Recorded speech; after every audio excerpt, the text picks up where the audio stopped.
Na palavra de Deus está escrito: de graça recebeste, de graça dai. Ajude-nos a compartilhar o Evangelho. Dê o seu like, inscreva-se no nosso canal e ative o sininho. Obrigado. Mas há um Deus nos céus que revela os segredos. Ele revelou o que vai acontecer no fim dos dias.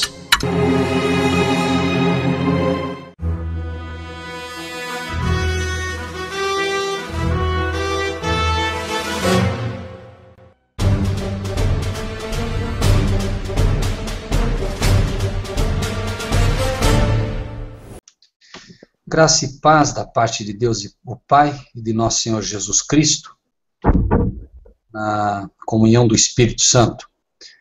Que esse estudo, como disse o irmão Fabiano, possa realmente ser um estudo onde a gente possa crescer em sabedoria, graça e verdade diante do nosso Deus o Pai, para que possamos cada vez servi-lo melhor. Nós queremos imediatamente, então, convidar a todos que estão conosco a que abram suas Bíblias ou busquem aí no computador o texto, que é um texto-chave para esses grupos que estão surgindo, grupos como os nossos, grupos que estão rompendo, a pedido do Senhor Jesus, estão rompendo com as instituições para poder servir a Deus de forma livre e segundo os ditames das suas consciências. Esse é um movimento profético, era algo que o Senhor já havia dito que ia acontecer. Para aqueles que não sabem, esse é um chamado da segunda mensagem angélica, que convida a todos os sinceros para sair de Babilônia, né? Sai dela, povo meu. Esse chamado é um chamado que Deus tem feito através do seu Espírito, e esses grupos que nascem, por vezes, podem pensar que são frutos do acaso.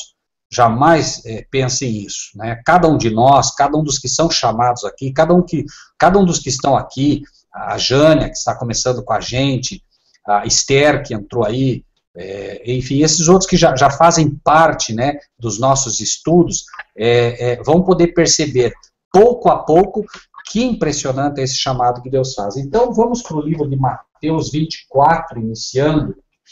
24, nós já falamos sobre isso, mas quero sempre lembrar os irmãos disso, para que isso seja realmente um conceito solidificado no nosso coração, para que a gente possa entender exatamente qual é o nosso papel e por que hoje estamos, né, atendendo a esse apelo, por vezes até sem nem saber quão profundo ele é, né? Mateus 24, 45 e 46.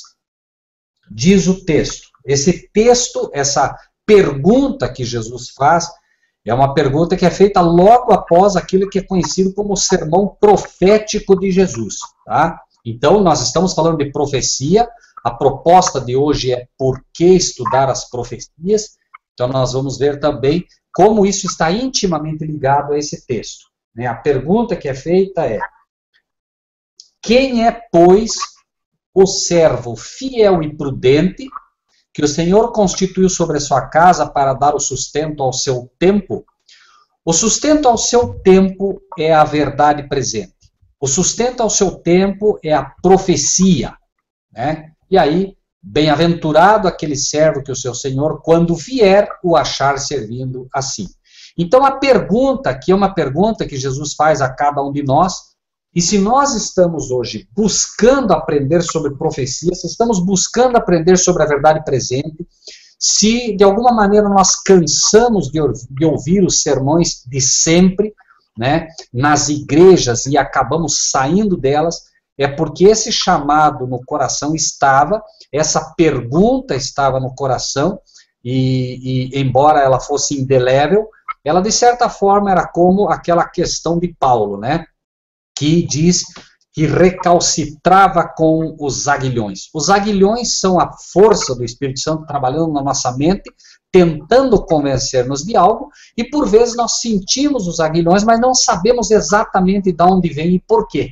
Né? Num determinado momento, esse aguilhão consegue atingir o nosso coração de uma forma mais impressiva, mais forte, assim como Paulo, né, nós entre aspas, no sentido figurado, caímos do cavalo, percebemos que não estamos fazendo exatamente aquilo que o Senhor quer, e aí, né, vem a pergunta, né, você é o meu servo fiel e prudente, que eu constituí sobre a minha casa, sobre a minha igreja, sobre o teu lar, sobre os teus vizinhos, sobre o teu bairro, sobre a tua cidade, para dar o sustento no tempo certo? E aí, né, é dada a bem-aventurança, né, bem-aventurado aquele servo que o Senhor, quando vier, o achar servindo assim. Então, nós temos isso como um chamado à verdade presente, e a resposta cada um de nós deve dar, tendo em mente que quando se fala em verdade presente, duas características são muito importantes dentro das profecias.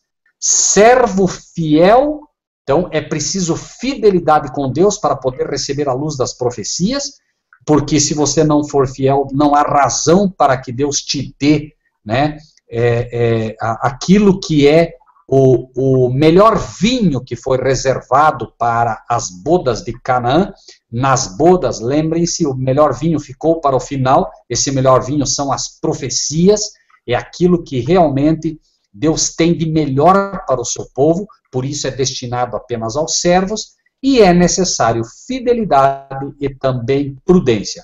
Sobre a fidelidade, não precisa falar muito, né? Basta entender que nós somos chamados da parte de Deus para sermos fiéis, em primeiro lugar, aos mandamentos da lei de Deus, e em segundo lugar, a prudência.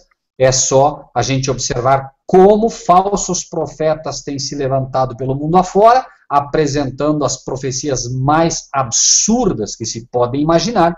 Então, a palavra prudência vem exatamente muito bem colocada, né, como uma necessidade básica para o estudo das profecias. E hoje, como estudar as profecias? Vamos então imediatamente para 1 Coríntios, capítulo 14, 1 Coríntios, capítulo 14, 1 a 5, e vamos ver de imediato algo que o pentecostalismo e muitas igrejas evangélicas hoje já veem como um sinal de discipulado, veem como um sinal de fidelidade a Deus, e que é completamente fora da realidade se estudado à luz da palavra de Deus. Então, Coríntios 14, 1 Coríntios 14, leio os versículos 1 a 5. Notem que interessante. Segui a caridade, algumas versões dizem o amor fraternal. Segui o amor fraternal, segui a caridade, e procurai com zelo os dons espirituais, mas principalmente o de profetizar. Note a importância aqui da profecia. E, obviamente, irmãos, tudo que Deus chama ao seu povo, o inimigo coloca uma contrafação.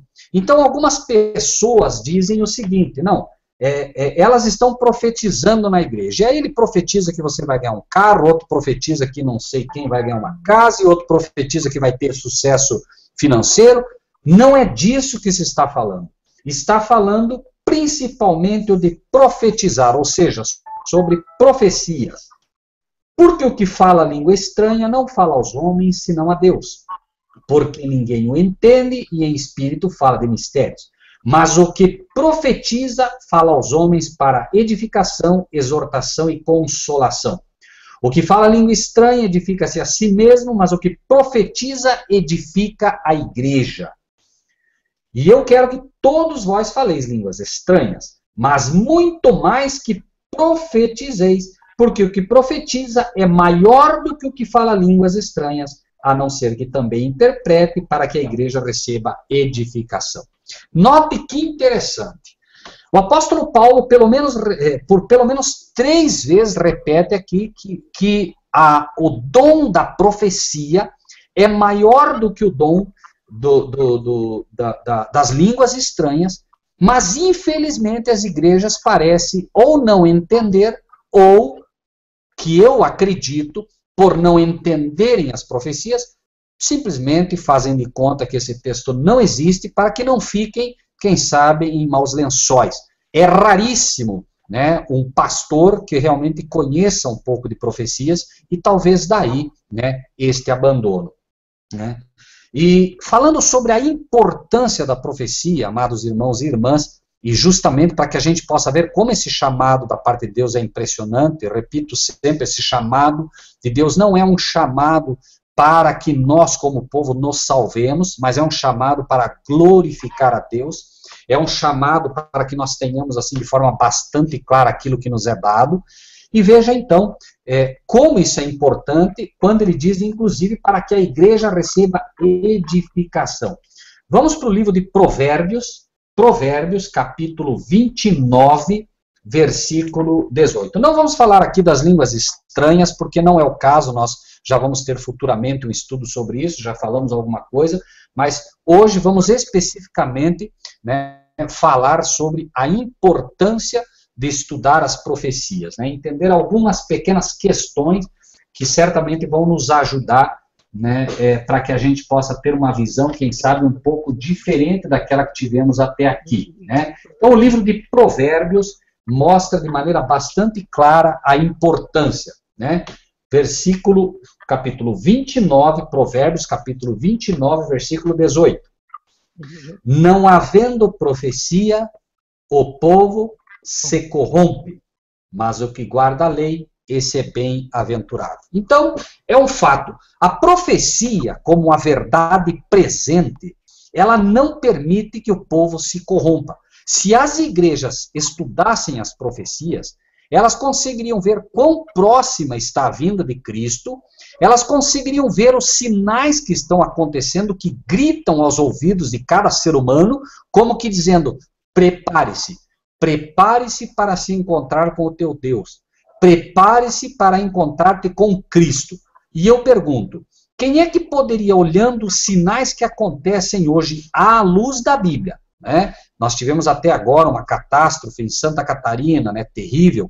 Quem é que pode olhar essas coisas todas, repito, à luz da profecia, não como caprichos da natureza, e continuar se corrompendo, seja dentro da igreja ou fora dela? Então, não havendo profecia, ou seja, não conseguindo ver os sinais de Deus, de um Deus que se aproxima, não conseguindo ver, né, que tudo que está ocorrendo, a crise financeira, a crise na natureza, a violência, a morte cada vez maior, ou seja, esse colapso em que o mundo está entrando, quem pode, né, olhar isso e, conseguindo ver que tudo isso estava profetizado, continuar se corrompendo? Repetimos, me parece quase impossível, né? Então, né, qual é entre a importância que temos para estudar a profecia? Temos, primeiro, o apóstolo Paulo dizendo categoricamente, né, procurai com zelo todos os dons, mas principalmente o de profecia.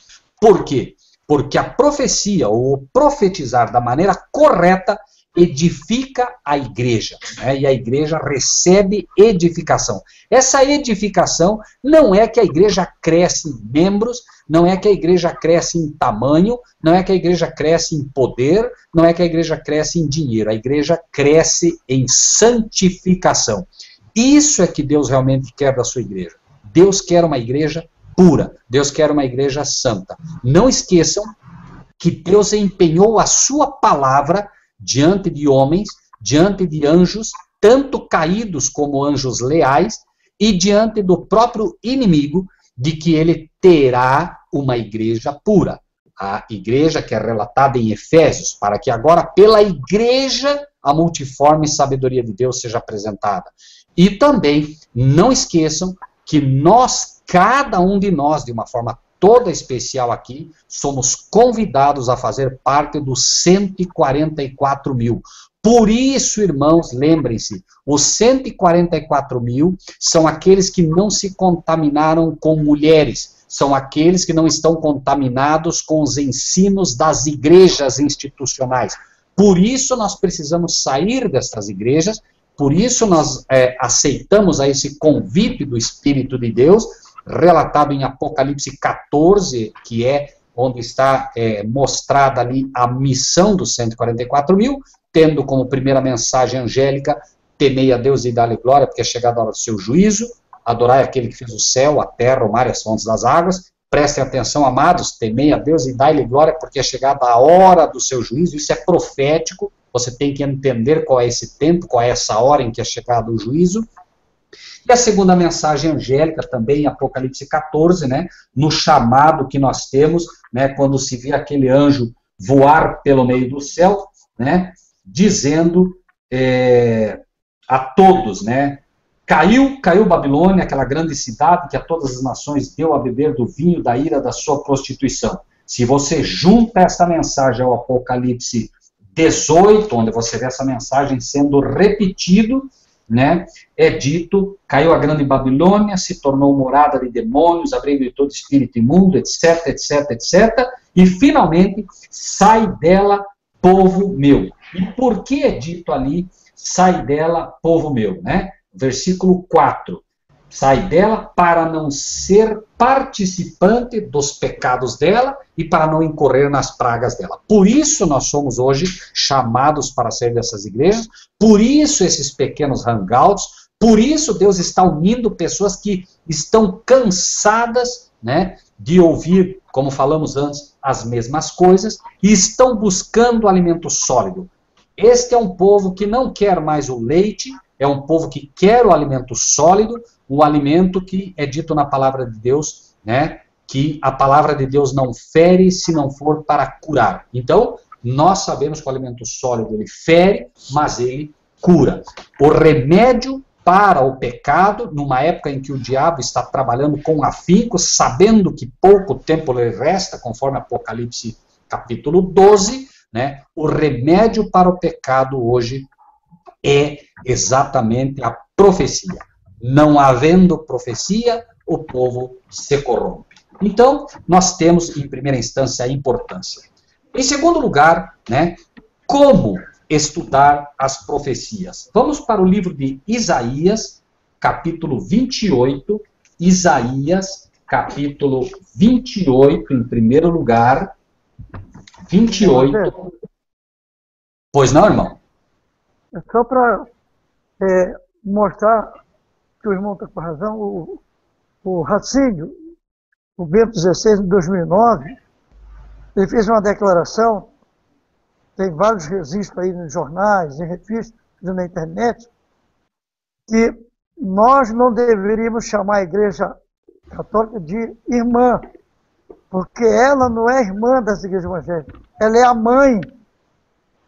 Então, provando que realmente essas denominações em todas, que o irmão fez uma referência, são realmente filhas da Babilônia. Muito bem, né? E se nós, e apenas para fortalecer esse chamado que é dito, né, em Apocalipse 17, versículo 5, falando da Igreja Católica, obviamente, é dito, né?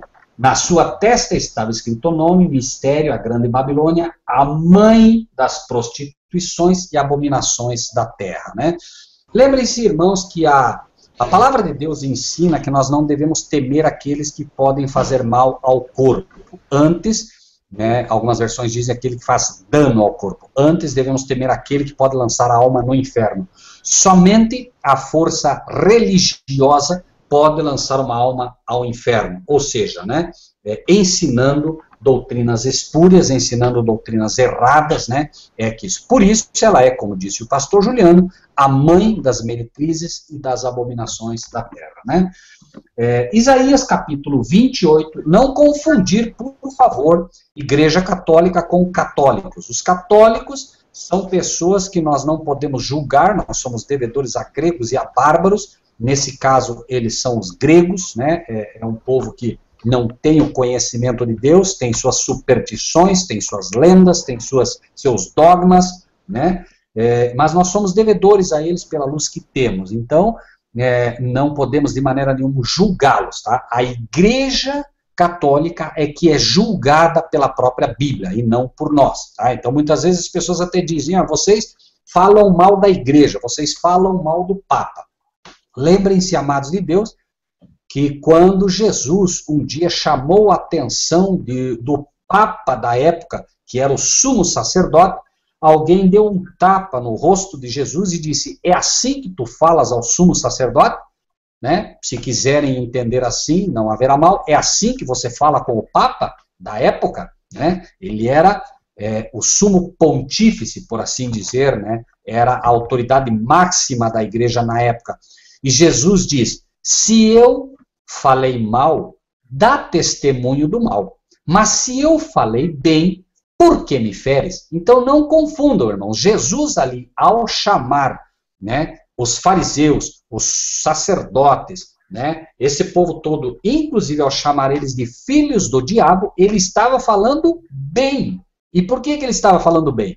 Porque estava falando a verdade. Por isso que quando ele fala algo ao sumo sacerdote, alguém lhe dá uma bofetada, ele diz, escuta, se eu falei mal, dá testemunho do mal. Ou seja, se eu falei mal, se eu falei errado, se eu menti, prove que eu menti, dê testemunho, me mostre que eu menti, abra a Bíblia e me mostre, ou enfim. Né? Agora, se eu falei bem, e ele falou bem, porque Jesus nunca falou mal de ninguém, ele diz, então, se eu falei bem, por que você me fere? Né? Tenham sempre isso em mente, irmãos, para não serem confundidos pelo inimigo, que certamente daqui a pouco estará dizendo, esse grupo aí só fala mal do Papa, só fala mal da igreja, etc, etc, etc. Falar mal é mentir. Falar bem é falar a verdade. Se falamos a verdade, estamos falando bem. Se falamos a mentira, estamos falando mal. Ok? Isaías, então, capítulo 28, versículos 9 a 10. Como estudar, então, a profecia? A quem, pois, se ensinaria a ciência? E a quem se daria a entender o que se ouviu? Ao desmamado e ao arrancado dos seios? Ou seja, esta ciência vai ser dada àqueles que acabaram de nascer espiritualmente? É para eles? Aí diz que não é, né? Porque é mandamento sobre mandamento, mandamento e mais mandamento, regra sobre regra, regra e mais regra, algumas versões dizem preceito e mais preceito, um pouco aqui, um pouco ali. Então, né, quando a gente vai estudar, em primeiro lugar, se você é uma pessoa que não aceita os mandamentos da lei de Deus, se não aceita que esses mandamentos são, inclusive, mandamentos sobre mandamentos, ou seja, os 10, todos eles, sem exceção. Se você aceita 9, não espere que Deus possa te revelar as profecias. Se você não entende que é preceito e mais preceito, ou seja, existe não só o mandamento, mas existe também um preceito incutido dentro do mandamento. Por exemplo, o mandamento diz, não matarás. O preceito diz, aquele que odiar em seu coração, na verdade, já matou. É preciso não apenas aceitar a letra da lei, mas é preciso também aceitar a letra de forma espiritual. A lei de forma espiritual, ou seja, entender que vasto alcance ela tem ao coração do ser humano. Regra sobre regra. A interpretação das profecias não é feita do jeito que eu quero. Recentemente, no fatídico 11 de setembro, quando as duas torres foram derribadas, pessoas, pastores, imaginando que estavam interpretando a profecia, entendiam que as duas torres eram um cumprimento do livro de Daniel,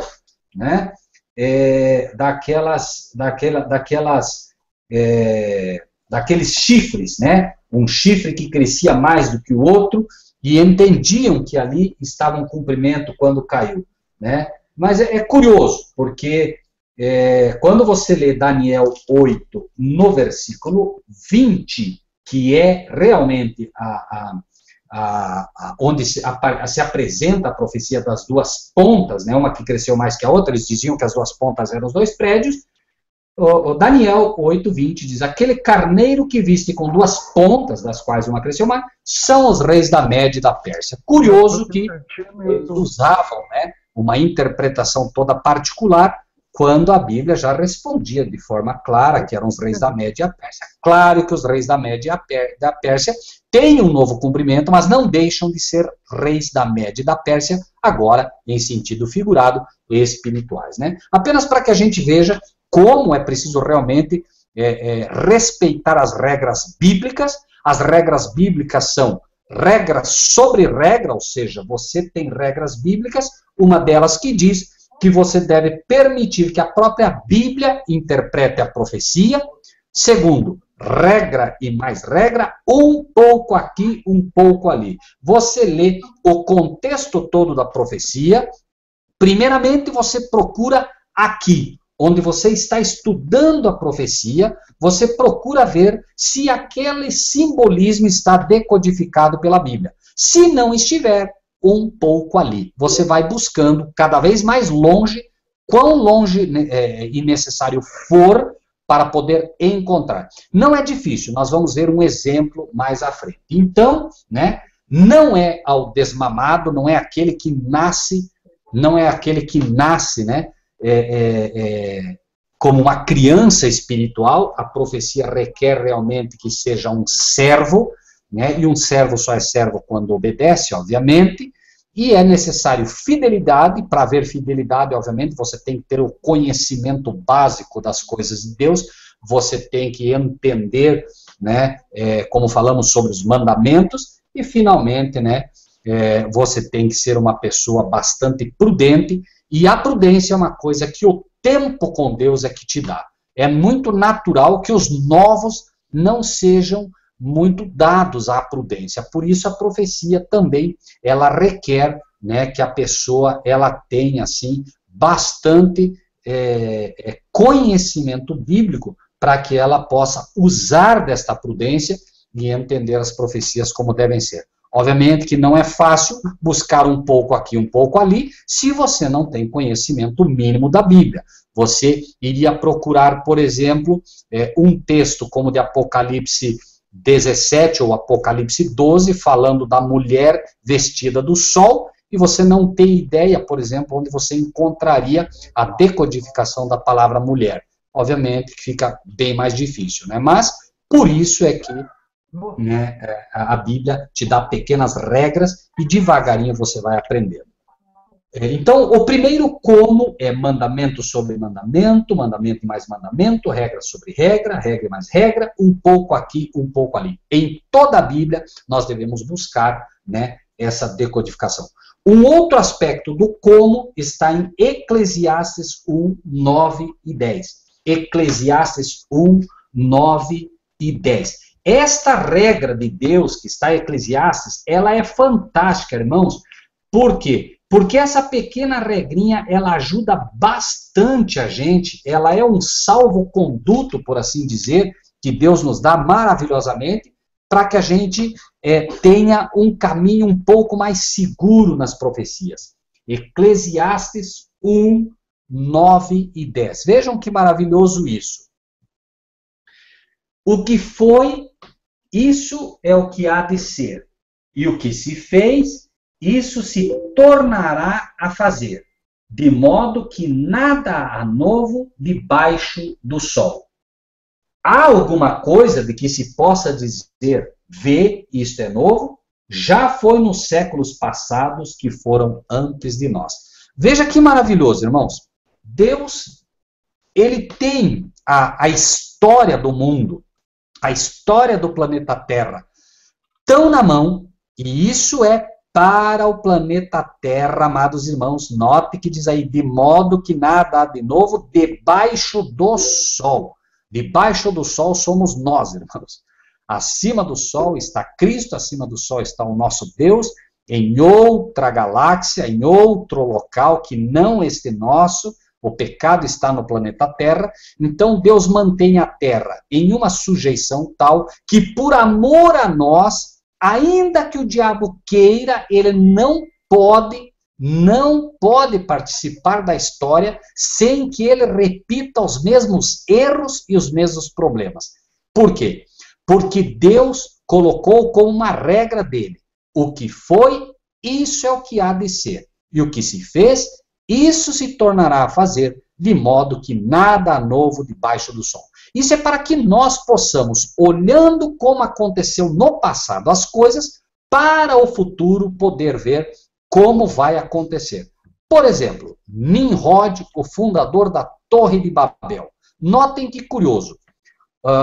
Nimrod foi um daqueles que não aceitava a palavra de Deus, e eles começaram a construir a Torre de Babel imediatamente após o dilúvio, por algumas razões. Número 1, nós vamos fazer uma torre tão alta, pelo menos bem mais alta, que a maior montanha que nós conhecemos, para que quando vier de novo o dilúvio, nós possamos escapar dele. Então, veja, eles não confiavam na palavra de Deus, Deus havia dito que não viria mais o dilúvio sobre a terra, então a Torre de Babel começa a nascer como um desafio a Deus, porque não acreditamos em Deus. A nova Torre de Babel, a Babilônia, diz, se não por palavras, mas por exemplo e atos, não acreditamos em Deus. Nós ensinamos a nossa religião,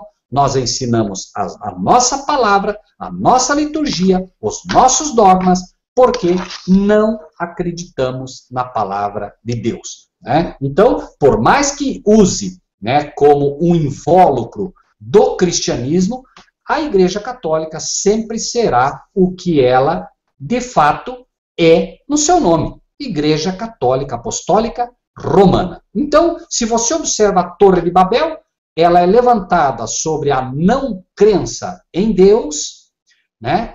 Ela também tinha, né, o desejo de poder ir tão alto que pudesse falar diretamente com Deus, baseado, obviamente, né, na ideia de que o homem pode, pelas obras, chegar a Deus, né, e, obviamente, né, hoje não é diferente. A igreja babilônica, a Torre de Babel moderna, também ensina que pelas obras você pode conquistar ou se chegar a Deus. Lembrem-se das Inquisições, lembrem-se do dinheiro que se comprava, inclusive, né, através da compra de objetos, entre aspas, sagrados ou bentos. Você poderia, inclusive, tirar os parentes do purgatório e mandá-los para o céu, etc, etc, etc. Não precisamos nem falar dos dogmas que essa igreja criou do ano 538 ao ano 1798. Então, apenas, né, neste como estudar as profecias,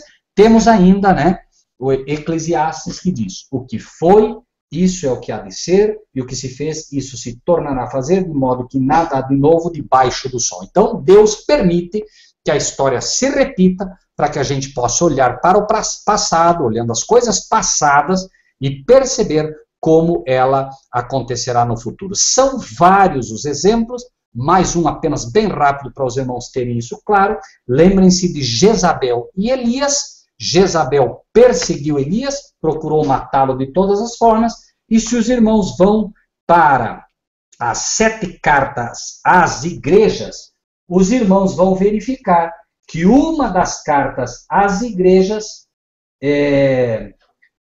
numa das cartas às igrejas, nós vamos encontrar Jezabel, entre aspas, ressuscitando. Né? É dito sobre Jezabel, e obviamente Jezabel aqui não é a Jezabel como pessoa, como mulher. Essa Jezabel agora, ela é a igreja que se levanta para perseguir novamente aqueles que são os Elias modernos, e obviamente, né, Deus permite que a história volte, entre aspas, para que a gente possa, né, ver como aconteceu a perseguição no passado. Lembrem-se que Jezabel, ela incitava seu marido, Acabe, para que fizesse essa perseguição, e ela própria. Lembrem-se que Elias destrói os 400 profetas de Azera, né? E então nós encontramos na carta a Tiatira, né, capítulo 2, versículo 20, tenho contra ti o tolerares que Jezabel, mulher que se diz profetiza, ensine e engane os meus servos. Então, a carta a Tiatira é uma carta que chama a nossa atenção, dizendo assim, ó, eu tenho contra ti isso, que você tolera que esta igreja, que se diz profetiza, que se diz conhecer as coisas de Deus, que diz conhecer o futuro, ensinar e enganar os meus servos, para que se prostituem como dos sacrifícios da idolatria. Ou seja, a Igreja Católica, embora nós possamos não aceitar, nós já falamos um pouquinho sobre isso, ainda tem muito no nosso coração de Babilônia, ainda tem muito desse sangue babilônio babilônico correndo, e Deus então vem e faz um chamado à igreja de Tiatira, e as 7 cartas às igrejas, irmãos, não se enganem, amados, não se trata apenas de época. É época também, mas é uma condição. Então você tem os que estão na condição laodiceana, tem os que estão na condição de Filadélfia, tem os que estão na condição de Éfeso, tem os que estão na condição de Sardes. É uma condição espiritual. E cada um de nós, particularmente, se enquadra em uma ou mais dessas advertências dadas às igrejas, tá? Então, eu posso não ter um determinado problema, mas eu tenho outro. E assim vamos, né? Veja aí, né? Colocaram o texto aí para nós.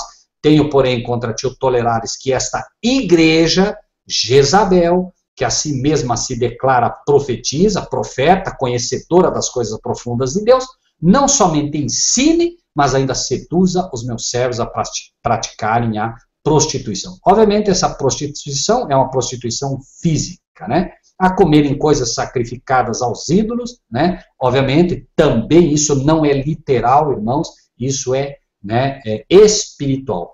Comer as coisas sacrificadas aos ídolos é literalmente comer o pão que o inimigo tem ensinado. Por exemplo, né? Comer coisas sacrificadas aos ídolos é simbolizada na hóstia, né? Que o inimigo literalmente, através da doutrina da transubstanciação, diz que a hóstia, quando o Papa toca, vira de fato um pedaço da carne de Cristo. Isso é um culto a Baal, né, e é literalmente sacrificada aos ídolos. Né? Essa hóstia é sacrificada aos ídolos, mas a lição maior é que o pão espiritual que ela fornece, que ela ensina, é o vinho de Babilônia também, né? Ele é dado certamente como um sacrifício aos ídolos, né? E agora, né, vamos seguir. O que foi, isso é o que há de ser, o que se fiz, isso se tornará a fazer, de modo que nada há de novo debaixo do sol. Vamos para o livro de Marcos, capítulo 4, Marcos, capítulo 4, versículo 34, ainda estamos no como, apenas para ver, né, como isso ocorre também, Marcos 4, 34.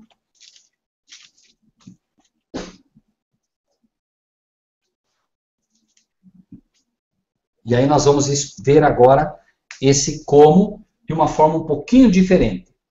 4:34. Sem parábolas, nunca lhes falava, porém, tudo declarava em particular aos seus discípulos. Note que interessante, tá?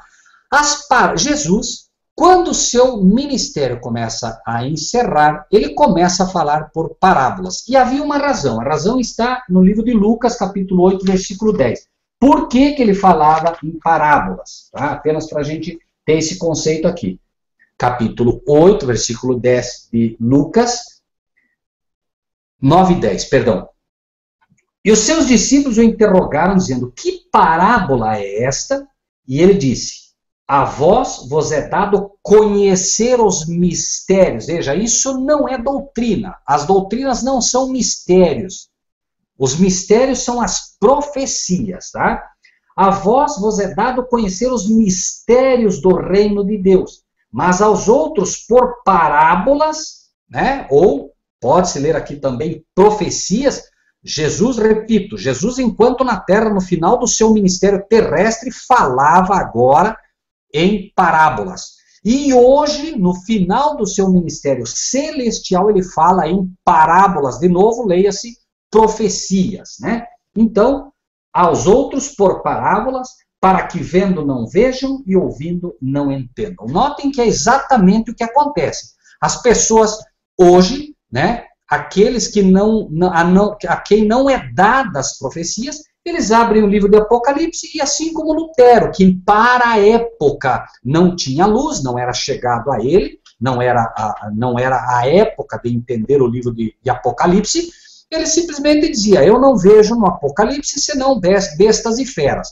Né? Lutero, que foi o campeão da justificação pela fé, um reformador nas mãos de Deus, não tinha a luz das profecias, porque não era o tempo para ele. Mas Jesus diz aos outros, aos pastores de hoje, que não têm ouvido a voz da verdade presente, que não têm buscado se alimentar, que não têm buscado comunhão com Deus, que não querem ser servos de Deus, não querem obedecer os mandamentos da lei de Deus, muito pelo contrário, falam contra os mandamentos, não é dado conhecer os mistérios do reino de Deus. Por isso é que eles abrem o Apocalipse, veem, mas não vê. Ouvem, ou seja, leem, mas não entendem. E quando a gente fala, inclusive, para eles, não entendem. Não, isso é besteira, isso não tem nada a ver, isso não é bem assim, enfim, né? Não está aberto, não estão abertos os ouvidos deles para entender. Mas Jesus diz a voz a esses grupos que nascem nos hangouts, com o desejo de servir a Deus, né, segundo os ditames da sua consciência, com o desejo de aprender verdadeiramente como melhor servir a Deus, é dado isso, né? Então, voltamos agora para o livro de Marcos, capítulo 4, 34, e note agora, sem parábolas, nunca lhes falava. Então, toda a Bíblia, amados irmãos, ela contém profecia. Toda a Bíblia contém um ensino mais profundo. Todo texto que você lê, por exemplo, apenas um exemplo aqui, né? Se você pega, por exemplo, Jesus, quando, apenas a título de exemplo, se você pega Jesus, por exemplo, quando entra no barco e diz assim, sendo já tarde, entrando no barco, Jesus disse, passemos para o outro lado. Você pega ali, começa a ler, pois é, Jesus entrou no barco, passou para o outro lado, e daí ele dormiu, diz que ele dormia, o texto diz que ele dormia na popa, e de repente acordaram ele, mas comece a tentar ver a profecia que está ali, comece a tentar ver aquilo que está mais profundo ali, e veja se Jesus não está dizendo, e sendo já tarde nesse mundo, sendo já tarde, diz, passemos para o outro lado, sendo já tarde para estar buscando riqueza financeira, sendo já tarde para estar buscando, né, prosperidade, sendo já tarde para estar preocupado apenas com um bom casamento, diz, passemos para o outro lado, vamos passar para o lado espiritual, vamos procurar buscar as coisas que interessam a Deus, vamos procurar buscar agora as coisas espirituais. E Jesus vai entrar com o barco conosco, seja um hangout, seja na família, seja com o vizinho, ele vai entrar nesse barco. E enquanto você imaginar que ele está dormindo, ele não está dormindo, ele está na popa, porque é na popa que se dirige o barco. É na popa que se dirige o barco, porque ali está o motor. Por isso a gente vê motor de popa. Ele não dormia, ele estava no local certo de onde se deve dirigir o barco. Tudo isso, irmãos, grita aos nossos ouvidos, mostrando que Jesus, de fato, em tudo falava por parábolas. Não vamos entrar, claro, não é o assunto agora, mas apenas para os irmãos ver como, às vezes, um relato histórico que parece simples, como encerra lições profundas, proféticas, de um tempo em que Cristo vai entrar nesse barquinho, né? E outros barquinhos o seguiam, outros barcos vão nos seguir, outros hangouts vão nascer, outros barquinhos, pessoas vão chegar, como estão chegando essas pequenas. Cada um de nós é uma igreja do Senhor Jesus, né? Hoje mesmo, veja que não estão, barquinhos estão seguindo aqui esses hangouts, né? O irmão Lauri, que está chegando aqui, que eu não conhecia, né? O irmão Carmanjana, que está ali, enfim, a irmã Esther, pessoas que são pequenos barcos que começam também a seguir a Jesus de uma forma um pouco diferente, pessoas que estão buscando algo diferente e que estão entrando nesse barquinho onde está Jesus, né? Então, tudo isso, repito, grita aos nossos ouvidos, mostrando uma realidade que nós talvez até então não víssemos, né? Mas eu queria chamar a atenção nesse particular sobre o como estudar as profecias, versículo 34 de Marcos 4, de novo, um outro aspecto agora, sem parábolas nunca lhes falava, porém tudo declarava em particular aos seus discípulos. Não espere ouvir nas igrejas a interpretação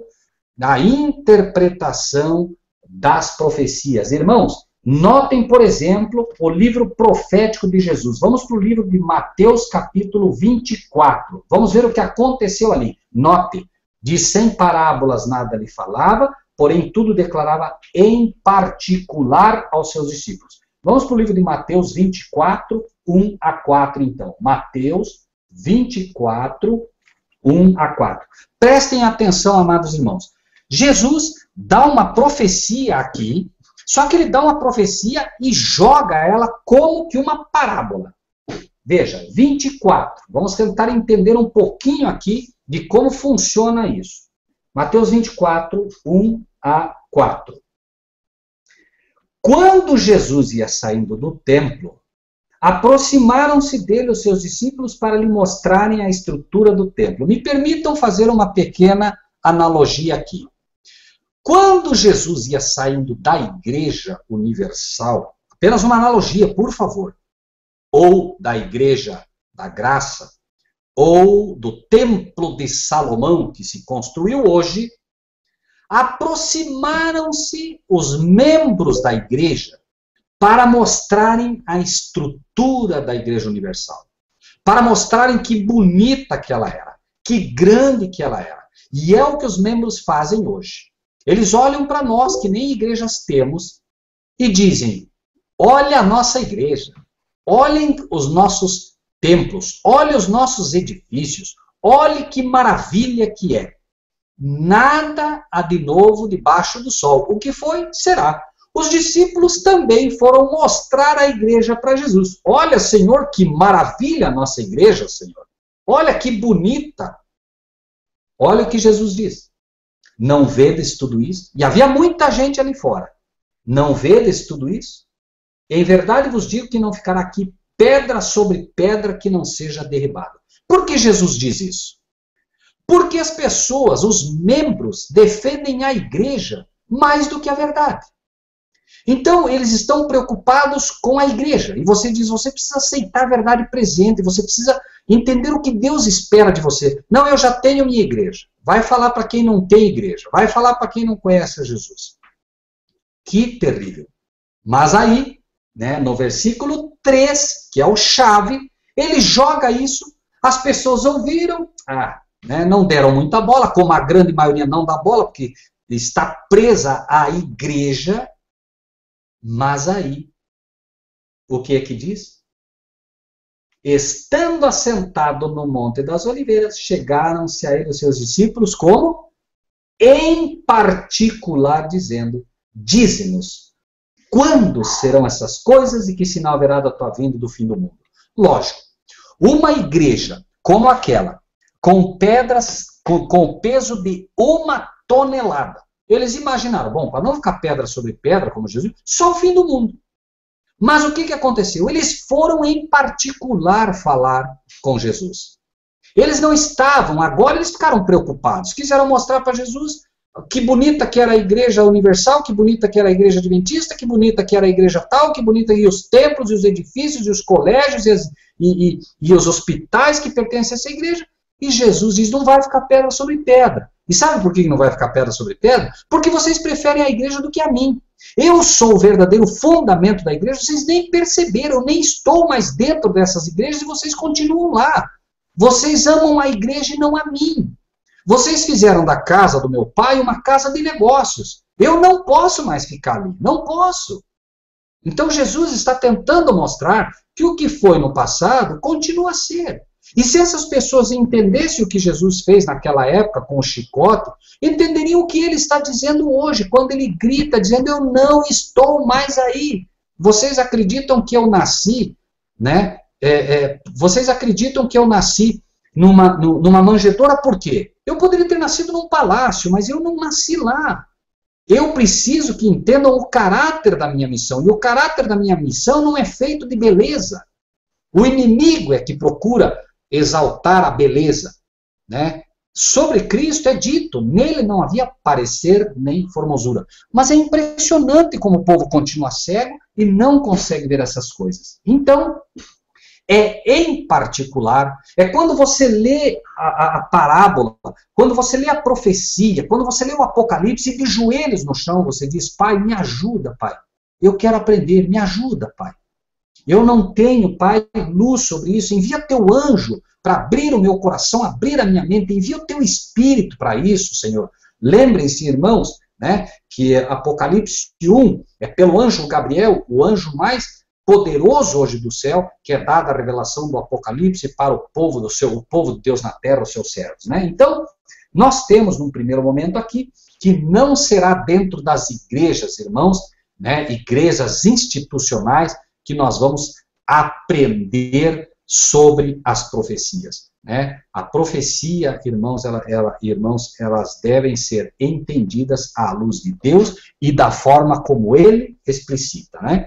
Então, saindo agora do terreno do como, que nós já vimos, vamos ver agora, claro que nós não estamos dissecando tudo, nós estamos vendo alguns pontos que são os mais importantes, creio eu. E agora vamos ver o porquê. Por quê? Né? Já falamos, mas vamos entrar de novo, né, em Provérbios 29, 18, apenas para memorizar, tinha gente que não estava aqui com a gente, que chegou agora. Provérbios 29, versículo 18, porque então, não havendo profecia, o povo se corrompe, mas o que guarda a lei, esse é bem-aventurado. Então, por quê? Por que é necessário, irmãos? É só olharmos para as igrejas de hoje. Por que as igrejas de hoje estão tão corrompidas? Porque falta a profecia. E o que mais? Né? Por que estudar a profecia? Qual a importância dela, além de tudo que já falamos? 1 Tessalonicenses 5, 1 a 4. Notem que impressionante isso. 1 Tessalonicenses, capítulo 5, vamos ler os versículos 1 a 4.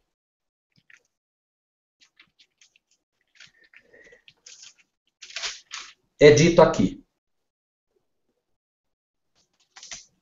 mas, irmãos, vejam que interessante, irmãos, acerca dos tempos e das estações, não necessitais de que se vos escreva. Será que não?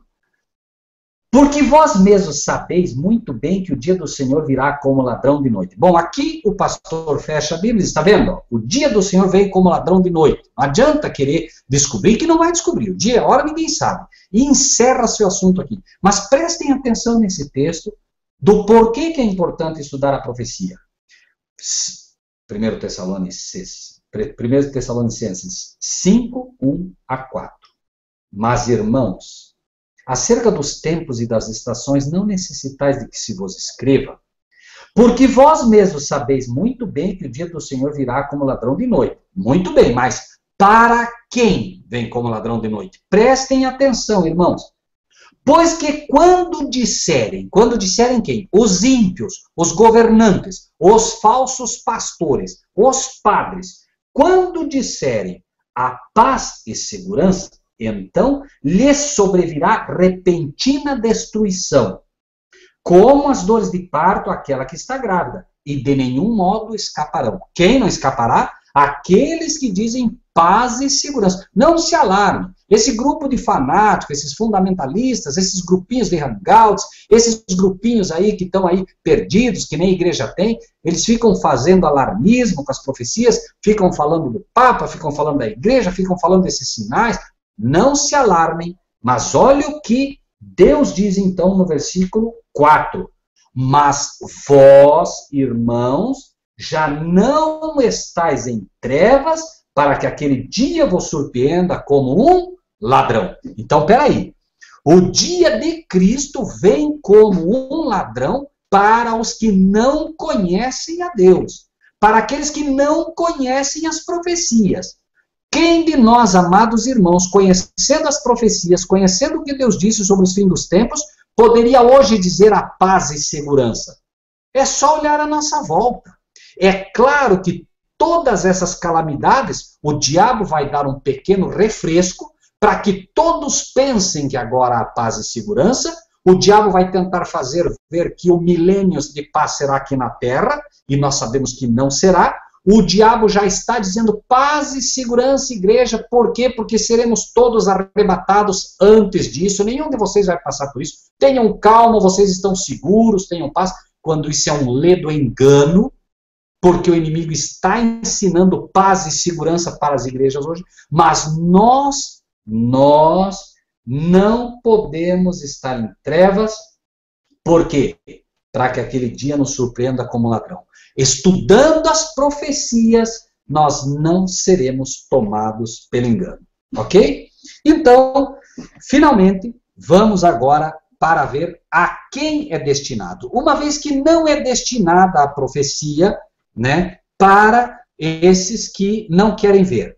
Porque vão estar em trevas e aquele dia vai surpreender como um ladrão mesmo. Então vamos ver a quem ela é. Apocalipse 1:1, já é bem conhecido. Apocalipse 1:1, já é bem conhecido dos irmãos. Mas isso tem que estar gravado no nosso coração também. Apocalipse 1:1, que é a profecia por excelência, né, a revelação, diz... O irmão Fabiano até colocou um texto do Grande Conflito, da página 605, notem que impressionante esse texto. Até aqui os que apresentavam as verdades da mensagem do terceiro anjo. A verdade da mensagem do terceiro anjo é, né, aquele que receber a marca da besta, ou o sinal na sua mão, ou na sua testa, receberá também a ira de Deus, né, sem mistura. Tudo isso, né, nós temos procurado ensinar ao mundo, e nós vamos ser chamados de alarmistas, de fato, né, até porque quando você não tem como apresentar a marca da besta se você não apresentar quem é a besta, mas aí, né, obviamente, tudo isso vai fazer com que eles nos considerem inimigos públicos número 1, fundamentalistas, alarmistas. Não esqueçam que as leis estão sendo feitas já para vacinar o povo contra os fundamentalistas, né, aqueles... Fundamentalista hoje é visto como aquele que se enche de bomba e se mata, né, e nós somos os mais fundamentalistas que existem no verdadeiro sentido da palavra, uma vez que o nosso fundamento é a Bíblia, e o nosso fundamento é Cristo Jesus, e nós não abrimos mão desse fundamento. Então, nós seremos os piores fundamentalistas que o mundo já viu, piores na cabeça deles, e seremos pessoas extremamente perigosas aos olhos das nações. É claro que a nossa proteção vem do Senhor, e nós não devemos temer, não é? Apocalipse 1:1, revelação de Jesus Cristo, a qual Deus lhe deu para mostrar aos seus. Aqui vem a palavrinha mágica. O Apocalipse não é para os filhos de Deus, o Apocalipse não é para os santos de Deus, o Apocalipse é para os servos de Deus, e é a revelação de Jesus Cristo para mostrar aos seus servos as coisas que brevemente devem acontecer. O Apocalipse, então, é destinado para mostrar o futuro aos servos de Deus, o mesmo Senhor que prometeu: eu não farei nada sem antes revelar o meu segredo aos servos, os profetas. Então, o servo também é categorizado na Bíblia como profeta. Então, aqui está a revelação de Jesus Cristo, a qual Deus lhe deu para mostrar aos seus servos as coisas que brevemente devem acontecer, e pelo seu anjo as enviou. Por isso eu disse, o anjo do Senhor é o anjo Gabriel, o anjo que substituiu Lúcifer quando caiu. Pelo seu anjo as enviou e as notificou a João, seu servo. Tá? Então, o anjo mais poderoso do céu hoje é o anjo incumbido de revelar as profecias ou a revelação do Apocalipse aos servos de Deus na terra. Veja que fantástico, amados irmãos, nós temos à nossa disposição isso. Você se ajoelha e diz: Pai, envia o teu anjo para me revelar, Senhor, porque eu não entendo. Envia, Senhor, me ajuda. Pode ter certeza que Deus, Ele está ansioso por te dar o Apocalipse. Ele mandou para isso. O Apocalipse é a revelação de Jesus Cristo, que Deus deu a Ele, para nos mostrar o futuro. Deus quer que conheçamos o futuro. Deus não quer que caiamos no problema de Apocalipse 14, né, na terceira mensagem angélica, quando é dito que aquele que receber a marca ou o sinal vai receber a ira de Deus. Deus não quer que ninguém receba a ira dele. Agora, é claro que apresentar esse tema não será nada fácil a um mundo que rejeita a palavra de Deus, né? E o Apocalipse ainda, capítulo 1, no versículo 19, mostra a mesma coisa que lemos lá. Porque nada há de novo debaixo do sol. O que foi, será. Note, Apocalipse 1, 19. Escreve as coisas que tem visto, as que são e as que depois desta hão de acontecer. Então, João escreve o Apocalipse, e o Apocalipse tem pelo menos 3 cumprimentos claros. O que aconteceu no passado, o que está acontecendo e o que vai acontecer. Então, João, é só os irmãos verem que impressionante. Quando João escreve a carta à Laodiceia, note que interessante, de forma bem rápida. Carta à Laodiceia, para os irmãos poderem entender um pouquinho disso, e não se prendam, como disse, ao tempo. Os irmãos vão ver que houve o tempo de João, mas houve também o futuro. Ou seja, não é uma questão só de época, é uma questão de condição. Então vejam, quanto ao tempo, a época de João, né? Ele escreve a Laodiceia e o versículo 17 diz: como dizes, rico sou, estou enriquecido, de nada tendo falta, não sabes que és um desgraçado, miserável, pobre, cego e nu? Perdão, Apocalipse 3, 17, estou lendo, né? Aconselho que de mim compres ouro provado no fogo para que te enriqueças, vestes brancas para que te vistas, e não apareça a vergonha da tua nudez, e que unjas os olhos com colírio para que veja. Note que interessante, irmãos. Agora tentem imaginar os laodiceanos, os que viviam na cidade de Laodice. Recebem essa carta e leem: aconselho que de mim compres ouro provado no fogo para que te enriqueças, vestes brancas para que te vistas, e não apareça a vergonha da tua nudez, e que uses os teus olhos com colírio para que vejas. Laodiceia era uma cidade riquíssima, tanto que ela foi parcialmente destruída na época, e quando o governador ofereceu dinheiro para reconstruir, ela disse: não, nós não precisamos, nós temos dinheiro. Né?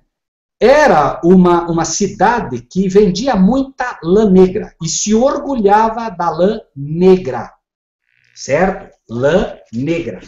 E tinha também o famoso colírio da Frígia. Era um colírio feito com base numa pedra que se esmagava, misturava-se, e era um colírio muito poderoso, muito bom para a saúde. Agora imagine só eles recebendo uma carta dizendo: aconselho que de mim compres ouro provado no fogo. E eles dizendo: não, nós somos ricos, para que nós queremos ouro? E diz: vestes brancas. Pô, como é que eu vou usar veste branca? Nós criamos milhares e milhares de ovelhas negras, vendemos a famosa lã negra, vou me vestir de veste branca agora, se eu tenho que fazer propaganda daquilo que eu fabrico? Não, não vou fazer isso. E finalmente, colírio para que vejas. Notem, irmão, que contrassenso. Eles, vendo, não viam, né? E ouvindo, não entendiam. Né? O que Jesus estava trazendo como uma missão era ouro provado no fogo. Vamos trazer espiritualmente para hoje. Ouro provado no fogo, a fé. Então Deus está dizendo para a igreja, para cada um de nós que está na condição laodiceana: aconselho que você compre de mim a fé provada no fogo, não a presunção. Você acha que pega um paletó, isso para um pastor, você acha que pega um paletó, joga e derruba todo mundo. Isso não é fé, isso é presunção. Eu não estou nisso. Né? Ouro provado no fogo para que sejas rico de fé, que tu não tens. Vestes brancas, te aconselho que compres a justiça de Cristo, porque tu pensas que é justo, mas não é. Tu pensas, né? Eu sou bom, eu não mato, eu não roubo, eu não faço isso, eu não faço aquilo. Tu pensas que és bom. E diz, né, para o adventista e para todos: você acha que porque guarda o sábado você é melhor que os outros? Você acha que porque você lê a Bíblia você é melhor que os outros? Não, não, não. Você precisa da minha justiça tanto quanto qualquer outro. E, né, que você unjas os teus olhos com o colírio. Você precisa urgentemente do Espírito Santo para que você possa ver. O colírio é o Espírito Santo para que nós possamos ver a nossa condição. Tudo isso faz parte, obviamente, né, da mensagem à Laodiceia, e nenhum de nós pode imaginar que nós não temos alguma coisa de laodiceano em nós, porque senão estaremos errando tanto quanto erraram os laodiceanos físicos da época. Curiosamente, dos laodiceanos era dito: porque tu és morno e não é frio nem quente, vomitar-te-ei da minha boca. Interessante. Laodice estava exatamente numa confluência, numa junção entre dois rios, caíam as águas termais, se encontravam com a água fria do rio, e ali, exatamente onde estava Laodice, as águas eram mornas. E ele diz: porque tu és morno. E Deus está dizendo: quem dera foras frio ou quente. Esse é o morno, é o que vai para a igreja, mas não busca, não procura realmente ter um encontro com Deus, e obviamente ele não passa de uma pessoa perdida dentro da igreja. Este é o morno. Nós, obviamente, repito, não podemos cair nesse erro. E, finalmente, irmãos, eu convido os irmãos apenas para entender um pouquinho desse um pouco aqui, um pouco ali, na aplicação da profecia. Vamos para Apocalipse 17, apenas para ter um exemplo bastante rápido de como funciona esse, né, Regra sobre regra, mandamento sobre mandamento, um pouco aqui, um pouco ali. Apocalipse 17, que é uma profecia que tem gerado muita dor de cabeça para muita gente nos dias de hoje, né? Vamos ler apenas Apocalipse 17, 1 e 2, em primeiro lugar. Apocalipse 17, 1 e 2. É dito: veio um dos 7 anjos que tinha as 7 taças e falou comigo, dizendo-me: vem, mostrar-te-ei a condenação da grande prostituta que está sentada sobre muitas águas, com a qual se prostituíram os reis da terra, e os que habitam na terra se embebedaram com o vinho da sua prostituição. Então, vejam apenas para a gente entender esse um pouquinho aqui, um pouco ali, né? Se você pega a grande prostituta que está sentada sobre muitas águas, veja, águas o que são? Um pouquinho aqui, vamos encontrar então, no mesmo Apocalipse 17, 15, o que quer dizer as águas. 17, 15. E disse-me: as águas que viste onde se assenta a prostituta são povos, multidões, nações e línguas. Tá? Então, nós já temos, por exemplo, a própria regra da Bíblia agora desmistificando a profecia, revelando a profecia, né? E o próprio anjo diz: as águas que você viu naquela visão lá são povos, nações, multidões e línguas, né? Então, veja que nós já temos agora o aqui. Vamos ver um pouco ali, então, né? Veio um dos 7 anjos que tinha 7 taças. Veja Apocalipse 15, 1, agora, um pouquinho mais longe, uma página antes. 2 páginas antes, perdão. Vi outro grande e admirável sinal no céu, 7 anjos que tinham 7 últimas pragas, porque nelas é consumada a ira de Deus. Note então que as taças são as pragas, né? E um pouquinho mais longe agora, vamos ver a prostituta, o que quer dizer. 2 Coríntios 11, 2. 2 Coríntios 11, 2. Aqui, lembrem-se sempre da regrinha, né? Deus apresenta a verdade, Deus apresenta o que é correto, para que você, compreendendo a verdade, conhecendo a verdade, possa entender aquilo que é incorreto também. Né? 11, 2.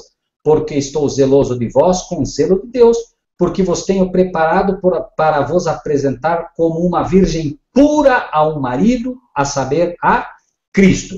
Uma virgem pura tem Cristo como seu marido, uma virgem pura é a igreja pura, é a igreja de Apocalipse 12, é a igreja formada ali dos 144 mil que não tinham engano na sua boca, porque são virgens, certo? Esta é a igreja de Deus. Uma prostituta é a igreja caída, é uma igreja impura, é uma igreja, como diz aqui, prostituta que se fornica com os reis da terra. Apenas para a gente ter uma ideia aqui, bastante rápido, né? O irmão Fabiano colocou um outro texto que ajuda bastante ali, Efésios 5:32, nós vimos citar, ele já coloca aqui, é muito bom esse texto, ele deixa bem claro, né, que ele está falando, ele faz um comparativo entre a mulher e o marido, maridos, amai vossas mulheres, como Cristo amou a vossa igreja, depois ele diz: grande é este mistério, digo, porém, a respeito de Cristo e da igreja. Então, ele faz o comparativo da mulher com a igreja. Então, mulher pura, igreja pura. Mulher prostituta, igreja caída. Né? Não é hoje o nosso intuito estudar a profecia, mas sim como estudar as profecias. Por isso, encerramos o estudo aqui, né? E ficamos agora à disposição dos irmãos, se quiserem fazer alguma pergunta sobre o tema, né, que aqui apresentamos, mas penso que o mais importante realmente é que agora a gente possa ter pelo menos, né, uma base de como estudar as profecias. Amém? Na palavra de Deus está escrito que nós devemos compartilhar o que recebemos. Assim, se você gostou desse vídeo, dê o seu like, inscreva-se no nosso canal e ative o sininho.